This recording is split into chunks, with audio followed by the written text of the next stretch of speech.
Hello, everybody, and welcome to episode 12 of Around the Sound Sports. My name is Ben Ray, your local podcast host here in Federal Way, Kent, Auburn, and Renton. Got an awesome episode for you today as we're continuing this series where we talk to head coaches, players, and athletic directors from across Kent, Auburn, Renton, and Federal Way. This week, we have Kentwood football coach Quincey Davison on the program. An excellent conversation. One of the great personalities in the NPSL, one of the great personalities in high school football. Really excited to talk to him. It was an excellent conversation. I'm excited for you guys to listen and enjoy it. Be sure to subscribe to your local paper at the Kent Reporter, the Auburn Reporter, the Renton Reporter, and the Federal Way Mirror. You can find those websites. Subscription is just $5. Subscribe here on YouTube, where we will continue to post episodes of Around the Sound Sports. And be sure to follow us on Instagram at Around the Sound Sports Pod, where we'll post clips from this episode every week. And now let's get into the conversation with Kentwood head coach Quincey Davison. Got another amazing guest with me today. He's now a second-year head coach at Kentwood, coming off of a successful first year, a guy who brings a lot of energy, a guy who brings the vibes, who's a really fun coach to watch coach and a fun coach to see how he's grown in his own right. Everybody give a warm round of applause to head coach Quincey Davison. Quincey, thank you for coming on the program. I appreciate it. Thank you for having me, brother. We're in the middle of summer. It's middle of July, just finished the July 4th weekend. How has the summer been, and how has it kind of been seeing this group for a full 12 months as the head coach, and what kind of has the summer program kind of looked like so far up to this point? Yeah, so summer's been really good to us. We got 93 kids signed up, and so we've been lifting from 1 to 3. And then we have positional meetings. That started in July. In June, we did regular spring ball. But we went with the theory of giving July more of a vacation time for families and stuff, so they have that window. But we have seen in the off season, we have seen 60-plus guys in the weight room.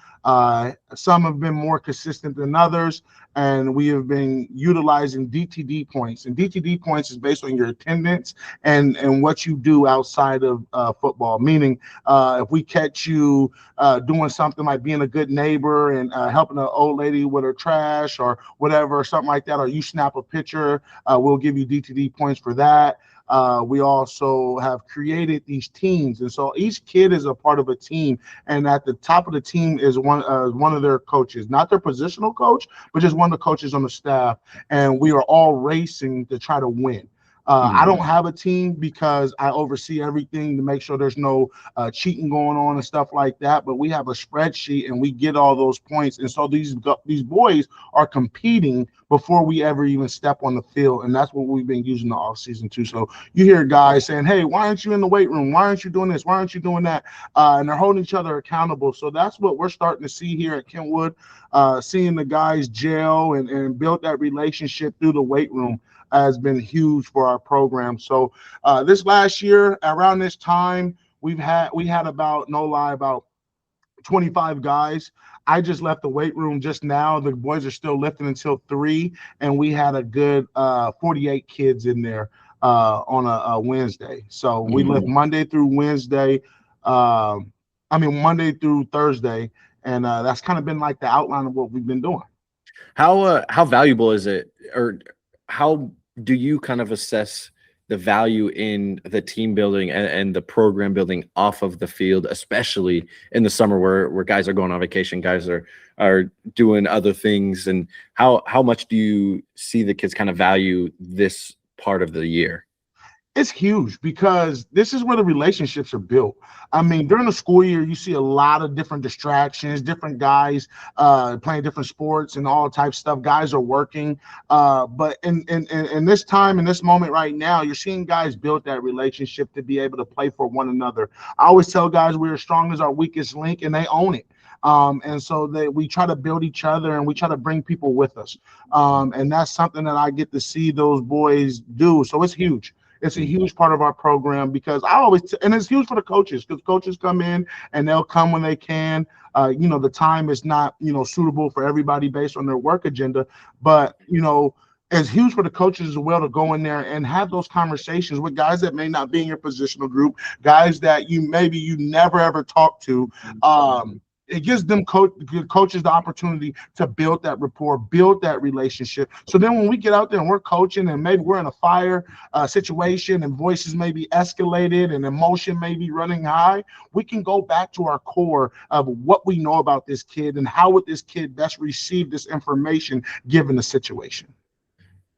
Yeah, and you see that especially in these different kinds of environments, like the 5 camp, like these summer camps at PLU or what have you. At the 5 camp, it's a lot of high intensity, right? Like there's a legit, you're facing the Sumners, you're facing the Federal Ways. What were your takeaways from your guys' time at that 5 camp, and to be one of the teams that a lot of people looked at as, okay, this team's going to take a step forward? What's that say about this group and their effort and intensity? I mean, in the summer. It just shows that what's done in the dark will show out in the light, and that's something we talk about as well. This game is the only game where you can practice, and only get a limited time of competition. So we talk about that and the uniqueness of it, and being able to capitalize in that moment. So it was huge for us to be able to go out there and showcase what we did. A lot of things need to be improved, but it was a great starting point. We saw a lot of good teams, like you mentioned, Sumner and Federal Way, the Fifes, and we got better. And so the goal with going into camp, we only took 53 guys, I believe it was, and that's ranging from varsity and JV. We only took those many guys because, like I said, everybody else is gone and stuff like that. But what it was more than anything, it was the fact that we saw each other challenge each other to get better. Our guys went in with a plan. So, for example, for the running backs say, hey, our goal is no fumbles. No fumbles and not late to the mesh. Right? O-line, their goal was we want to double team up to those backers. We don't just want to peel early and kind of, not try to knock the guy off the track. Let's put this guy off our track leading up to that guy. So we went in there with intentions. And that's what we based our success on is, did we reach our goals? Did we show up with juice? Did we start practice the way we start practice? Did we communicate the way we need to communicate? All those different small things that I think that some people lose through all this chaos is what we judged our success on. Because I told them all through spring, we're not trying to win spring. I ain't never seen nobody drop a state championship in the spring. And if they do, I want to know what it is and where it's at so we can go compete for that too. But really, it was just about self-improvement, self-empowerment, and knowing that we're capable. So when the test comes, we've already done the studying. A big piece you're going to have to replace this year is the quarterback position, right? Mm-hmm. You had Brandon the last 2 years kind of come onto the scene and be a serviceable quarterback. Mm-hmm. What's that position look like right now, and how much stock are you putting in to the summer camp, and how much is it kind of a competition heading into the fall? It's a nice little competition. In spring, the guy made himself clear that he's going to be the number one coming in the summer camp. But we also have Chance Savini, who's a returner, who has his own package, can spin it, can run it. We get a lot of good things out of Chance, as you guys seen over the years. But we had a kid that moved into our boundary by the name of Calvin Abali. He played at Kent Ridge last year, and we've been blessed to have him. Didn't know we were getting him. He showed up one day, pushed him over to the AD. AD said he's cleared to go. We went all the way up to the district AD to make sure everything was good to go on his behalf. We got green light, and then from there he's been competing. He's been leading. He's been honestly the answer to a coach's prayer. How do you fill that room without getting thin and on the depth chart and moving guys around? He was able to come in and showcase that he could be the guy. We also got some young quarterbacks that's coming in. Right now, we got 5 incoming freshmen who play quarterback. So we're starting to get our depth back. Replacing Brandon, I don't think we can do, because I think each player is unique in their own way. But do I have a next guy? Do we have a next guy that's ready to set up shop and lead? Yes, we do. Now we'd like to take time to recognize our channel sponsors here at Around the Sound Sports. Around the Sound Sports is sponsored by Morningside Academy, an elementary school and middle school on Capitol Hill that strives to help students catch up, get ahead, and build confidence to reach their full potential. Morningside Academy is now enrolling for the fall, so head over to morningsideacademy.org to learn more and sign up for Morningside Academy. Around the Sound Sports is also presented by the Golden Peacock Chinese restaurant in Renton, Washington. 47 years of old school Cantonese style cooking, the Golden Peacock, off of Petrovitsky Road in Renton. The joint practice. I know each coach has their own kind of opinion on joint practices going all the way up to the professional level. How did that kind of come up, and what did you see when you got out onto the field against Lakes, a Lakes team that, you know, surprised a lot of people last year with their state tournament run of their own down at 3A? Well, due to Matt Roth and me coaching under Matt Roth, when he was the head coach here at Kentwood High School, I was able to meet a lot of those guys, because that's where his avenue and background was from. And so I was sitting back one day and I was just thinking, like, you know, what's the best way to get competition based on the numbers with spring? And, that talent drop-off level is real at the high school level. And so how can we get these guys, our ones and twos, the reps, and not let them beat up on the younger guys, right? And so, I was sitting there, I was thinking, and my girlfriend, actually, she was like, you ever thought about a joint practice? And I was like, I haven't. So I started thinking about, like, who would do it, right? Reached out to Decatur. Evan Cook over there just got the room over there as the head coach. Hit up him. They weren't about ready yet. They're still implementing his philosophy and what they're building. I think they're going to be a really good team, sidebar. But then I hit up Miller and I was like, hey, Miller, what's going on? Would you like to put something together? He said, yes, that's something we would love to do. And so then we just moved on from there, and we talked to each other about what we wanted the evening to look like, and what our goals of what we were trying to get out of it. And then we went after it. They met us down at Kentwood at 3:00. We started meetings at 2:30. We had our meeting, and then we went out there and we got to compete with a very, very good high school. And anybody in the 3A sector, if you have Lakes on your schedule, giddy up. They're a good team. Good team. Coach Miller and his staff are doing a great job there, and I look forward to seeing what they do this upcoming season. Because even Pete Carroll's kind of he was the gold standard as far as football minds in the state go, and he was kind of anti joint practice. Then you got Mike McDonald, who's the Seahawks coach now, and he seems like he loves the chaos of those joint practices. Was there any of that, or was it the kids kind of keep it under control and it was just really about competing rep by rep? No, honestly, we didn't have any issues. Lakes came up here, and before we even got going, Miller and I circled up the boys, and we all sat and we spoke, and we said, this is the standard. And both teams are very disciplined based on, the equity of their staff and stuff like that. We didn't have any issues. We competed. I mean, you even saw in one-on-ones, O-line, D-line guy finish the rep, win or learn. You see them running back just at the college level. So we set the stage, and the boys, they answered. It was a really good practice, man. I think we got a lot out of it, especially going right before we went to Fife camp. That kind of geared us up for all the hoorah that we heard that we did. So yeah, that I really a big shout out to that practice. The boys were competing. It was beautiful. Now between the lines, they were getting after it. Yeah. Sure, they were getting after it. But when that whistle blew, they got back to the huddle. It was good. It was a great evening for both teams.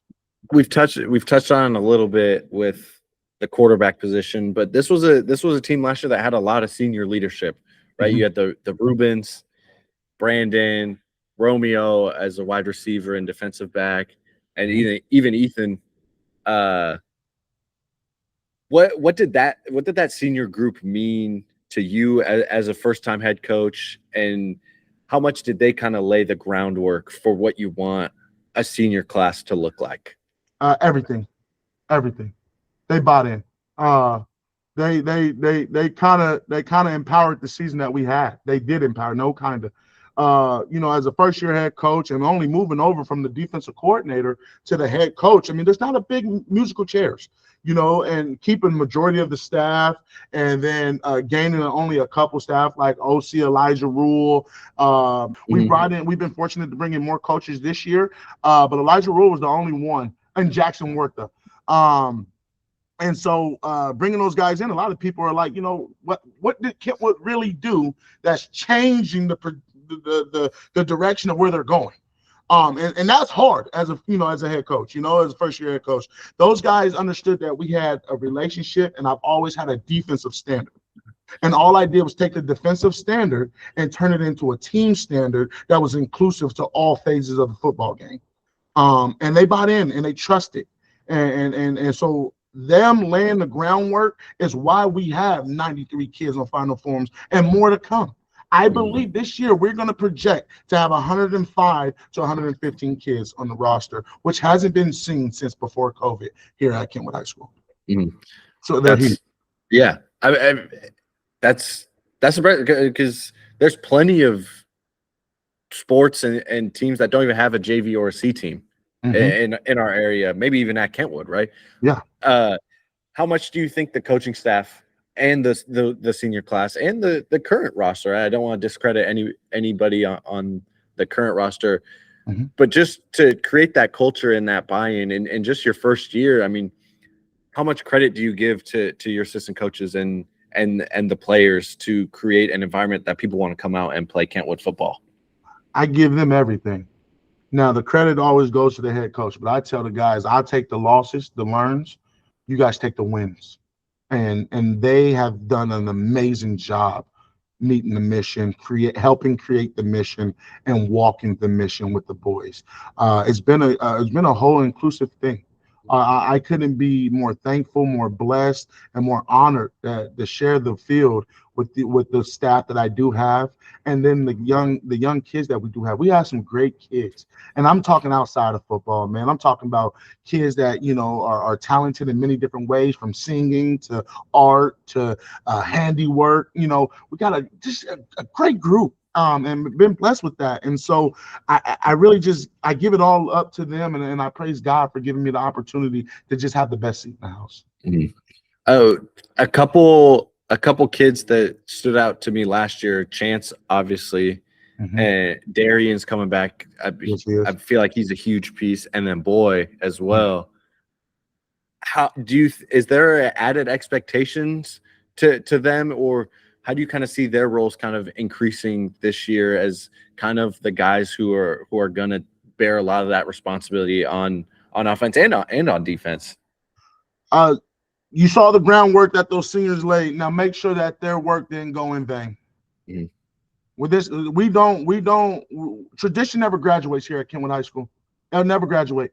We're going to keep it. So the guys that came before you, the hard work and everything that they did to showcase what it means to be a Kentwood Conqueror is the same thing that you better do for the next one that's rolling into the program. And that's how we continue the cycle of just making sure tradition never graduates. So to answer your question, they now have to move into those roles that those seniors left and make it bigger and better, because the philosophy is always leave it better than you found it. Who's someone on this roster you're really excited to see their development?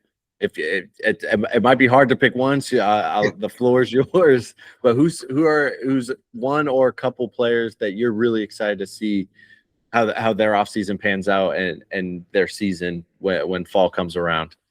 The guys that you already said: Chance, Darian, JB, Jacob Bell, Ezra. All those guys, I mean, they're grown into their role. I mean, I know they're going to put in some good work this year. But some guys that guys really don't know that was on the roster. James Armstrong, he's going to be playing defensive end for us. He is a junior this upcoming year. James is 6'4", 6'5", 210, 15 pounds, plays edge and tight end. He's been putting in a lot of work, and he's starting to become one with his body. So he's looking really good coming off the edge, had a really good spring. Excuse me, we have Wyatt and Desmond. So Wyatt, Zion, and Desmond Duet. Man, they got into the weight room right after the season, and these guys are going to be juniors next year. And when they were first beginning in November, they were the only two kids in the weight room. Everybody else was on vacation, needed to get away from football stuff and stuff like that. They went and held the house down, just them two. And they went from barely being able to squat 175, couldn't get the depth, anything. Coach Brooks, Abel, has done an amazing job in the weight room. Those guys are now squatting 405 plus for numbers. They're moving some weight, man. So I'm very excited to see where they're going. Desmond started when he first ran his first 40. I believe he was at a 5'5", 5'6", I believe. It wasn't a good 40, I'll tell you that.